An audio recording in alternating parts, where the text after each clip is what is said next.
Trade reports continue to escalate for the Toronto Blue Jays as the trade deadline approaches closer and closer each day, and a recent article dropped by an MLB writer has proposed a blockbuster trade between the Toronto Blue Jays and the St. Louis Cardinals that is very interesting. So you're going to want to stay tuned for that in this episode, as well as a Chad Green trade update. An insider revealed some interesting details about his future in Toronto. So stay tuned for all that. But before we do, if you're part of the large percentage who aren't subscribed to the channel, make sure to hit that subscribe button. It would mean the world to myself and Peter as we produce daily Jays content. But we have a lot to go over today, and trade deadline is approaching. It is getting closer and closer, and the Jays are falling further and further back of the wildcard spot of the playoff race. Obviously, they won a couple of games in a row, and they start a new series tonight, but that does not change the fact that the Jays are in a very rough spot right now in the AL East and in the MLB, and really, the outlook of their team is looking pretty bleak. And a writer dropped an article right here highlighting a Cardinals Blue Jays trade that pairs perfect veteran starting pitcher with Sonny Gray atop of the Cardinals rotation. And that pitcher is none other than Kevin Gosman. We're going to break this whole trade down. You can see it here. It's Kevin Gosman for Jordan Walker, Dylan Carlson, and Andre Ganillo. Now, Carlson, obviously, and Walker, we've discussed in the past, specifically Dylan Carlson. He was linked before the Blue Jays went and got Dalton Varsho a couple of years ago in the offseason. The Jays were heavily linked to Dylan Carlson in a potential trade with the St. Louis Cardinals in order to give up one of their catching prospects, because at the time, the Jays had excess catchers in Danny Jansen, Alejandro Kirk, and Gabriel Moreno. Ultimately, they went with the Dalton Varsho package, which proved to be very, very good for the Toronto Blue Jays.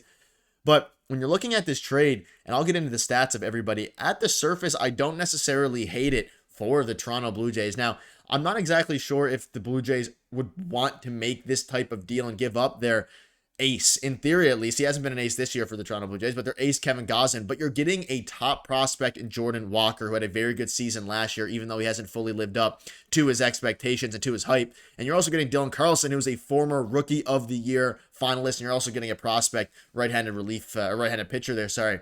So you're getting some very interesting things back, and I want you to leave in the comments, and we'll dive into it. Would you do a deal frameworked around this? Now, if you're unfamiliar with Jordan Walker, he is a DH at this point of his career, and throughout this year and this season, he's really struggled. He hasn't played many games at all. He only has 4 RBIs. He has a sub 250 on base percentage. His OPS plus is 42, which is well below league average, over 50% worse than league average. And he's coming off of a year where he had an approaching 9 or 800 OPS. Now, the thing with Jordan Walker is he's only 22 years old. He is 6'6". He's an absolute beast. And in the minor leagues, he's dominated throughout his entire career and really put up a lot of high power numbers, high on base numbers to a degree, and just really was a very prominent prospect that people thought was going to be the next big thing for the St. Louis Cardinals. But unfortunately, he has not lived up to the hype, especially this year, putting in a sub 500 OPS, which as a headliner of a Kevin Gosman package, on the surface looks a little bit scary, but Kevin Gosman is getting older now, which we'll get into in a minute. But when you look at the article and the writer's kind of explanation for this, you can see this. Once a touted prospect, Jordan Walker hasn't really lived up to the hype thus far. He went 9 for 58 in the majors and currently maintains a 244 average with 4 home runs through 217 at-bats. And while his numbers don't inspire a whole lot of confidence, again, he has some interesting peripherals and things like that. But we look back to 2022 where he put up 19 home runs with a 306 average. The potential is obviously still there, perhaps with some more time in AAA. His great bat to ball skills will return more consistently. And again, you're looking at his stats and there's nothing to write home about. Obviously, so far in the major leagues this season, he has 0 home runs and 4 RBIs, but he's had some seasons even last year where he did better. And in the it's very interesting what he could be as a player and what his expectations were compared to where he is now. And then you're looking at Dylan Carlson, who was another hotshot prospect. His performance in the minors hasn't translated to success just yet. He's very bad right now. Dylan Carlson is in the major leagues. He's a 206 average with no home runs through 102 at bats. So the thing with Dylan Carlson is, again, you're looking at his past. And with Dylan Carlson, you look back just to a few years ago in 2021 when he was 3rd in Rookie of the Year voting with a 780 OPS. He could have been the next big thing. Now, 3 years later, you fast forward, he's 25 years old. He's putting up a 513 OPS, well below league average. Last season, a 650 OPS, well below league average. And the season before, he's about at league average with an approaching 700 OPS. But it's been going down and down each year of his career since his Rookie of the Year stint back in 2021, and that's not necessarily a guy you want to give up a top pitcher for. That being said, when you're looking at it from the Blue Jays perspective and Kevin Gosman, He's 33 years old. He's currently pitching, hasn't had a great year. Obviously, a low 4s ERA, a 4.64 ERA, an ERA plus of 87. So he's been struggling this season as well. And if you're the Blue Jays, you want to get some young pieces to build around with Vladdy, then maybe this would make some sense. You're getting a young outfielder in Dylan Carlson who could potentially, hopefully, blossom into what he once was. And you're also getting, of course, Jordan Walker, who at times has shown flashes of being very good. The problem is he is a primary DH. Now, you might be wondering, I haven't brought it up the whole time. Vladimir Guerrero Jr. is also a primary DH and is mainly a DH. So how would Vladdy and Jordan Walker fit next to each other? Maybe if Vladdy moves to third, or if they do some sort of, if they don't want to. Now, obviously, Vladdy is a first baseman primarily.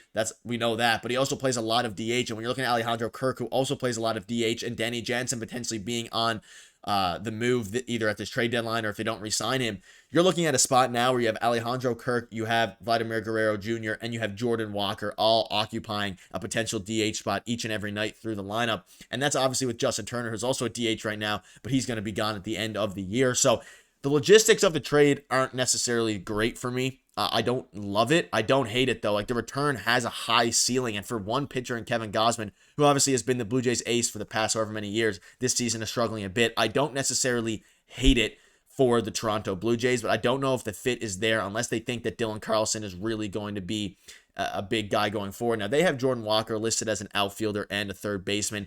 He has shown at the major league level to be a very poor defender. So I think at this point, they would probably rather him stay at the DH position. But, I mean, if they want to run Jordan Walker out there as an outfielder, then maybe it makes a bit more sense. Or as a third baseman, it could also make a bit more sense. But it still clogs it up, and he's not a very good defender by any metric of the imagination. So if he does get traded, they can make it work, whether they put Vladdy at third, whether they put Jordan Walker in the outfield. But I don't love the fit because his best tools are hitting. He's 6'6". He's not super mobile. He doesn't have a phenomenal arm, and he just hasn't shown at the major league level to be a capable defender, at least up to this point. He is only 22 years old, but they would make it work if they're getting a 22-year-old who's once proposed to be a superstar at the in the minor league level and at the major league levels if he could have got up there, but he hasn't been able to. So let me know in the comments, would you do this trade if you are the Toronto Blue Jays? Again, Walker hasn't performed this year. He had a decent year last year. Do you think he could be a part of the future, even though that fit necessarily isn't the best? Let us know in the comments down below. But before we wrap up, we also have an update. This just came out about an hour ago, 54 minutes ago, from Keegan Matheson regarding Chad Green. He said Chad Green would be a pretty attractive guy to a contender who thinks they're going to stay a contender, and he forecasts what the Jays' plans might be with the reliever before the deadline. And obviously, Chad Green has had a unreal season, putting up a 1.57 ERA in 23 games in 23 innings pitched. They have him under control. There's team options, there's mutual options. He's pitching 161% above league average with an ERA plus of 261. So Chad Green is a guy that could definitely be on the move, but I don't know if the Jays do that because they have him under control for another year or two. He has a weird contract with a bunch of mutual and team options, I think, but he's under control for a little bit longer, and that's the big thing. If they want to keep Chad Green on the team, they can easily do so. But if they also don't want to keep Chad Green on the team and they want to let him go for a trade, you could get a lot of value at this point. He obviously has a 1.57 ERA, which is, he's been one of the best relievers in baseball, and it's really been one of the best signings that Ross Atkins has made in his tenure in Toronto. And I just double checked, he is under contract for another year after this. So I don't know. It's going to be very interesting to see what happens with him at the end of the season. They do have a option to keep him going forward. So it's going to be very interesting. So let me know down in the comment section below. Would you want to keep Chad Green? Would you want to trade Chad Green? Or would you want to just kind of see what happens as the season plays out regarding that relief pitcher? Let me know in the comments. That'll wrap it up. See you soon.